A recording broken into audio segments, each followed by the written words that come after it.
joining me for That's the Way It Is. I'm your host, BC.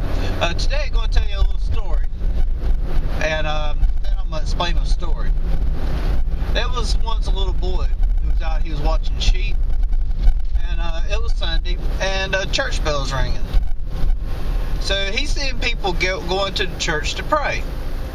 So he decided, you know what, I want to talk to God too.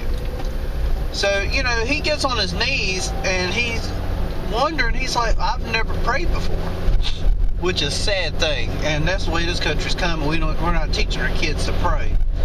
Anyway, so he's down there and he's like, well, you know what?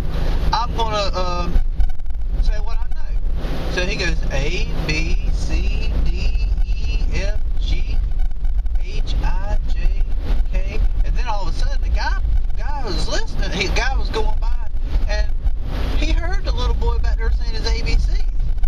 And he looked over the bush, and he see the boys on his knees. He said, "Excuse me, young man." He said, "What you doing?"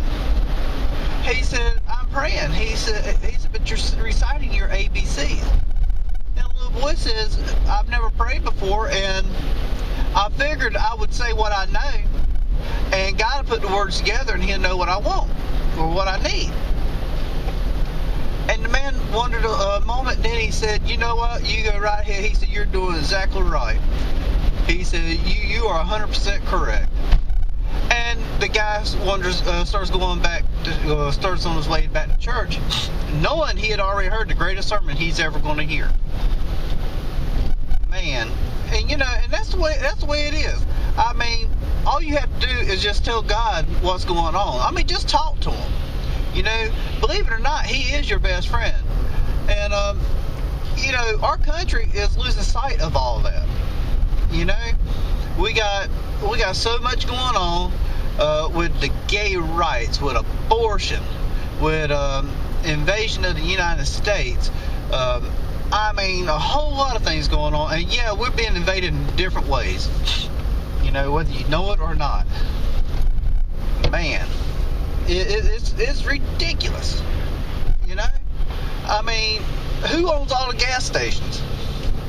Just a question. I mean, and isn't oil like one of the right now people look at as the greatest resource? I'm just putting it out there. And there's always 9/11, which we still doing that battle. I mean, come on, people. You know what? Now is the time for prayer. It's always the time for prayer, but right now, we're in desperate need of prayer. And the more I'm studying and the more I'm listening and I'm looking at things, I remember preachers when I was younger, how they would preach they would preach about prayer, but they also preached about hell, which is something I'm going to talk about one day soon. I'm still doing some studying on a couple other topics that I'm going to talk about. But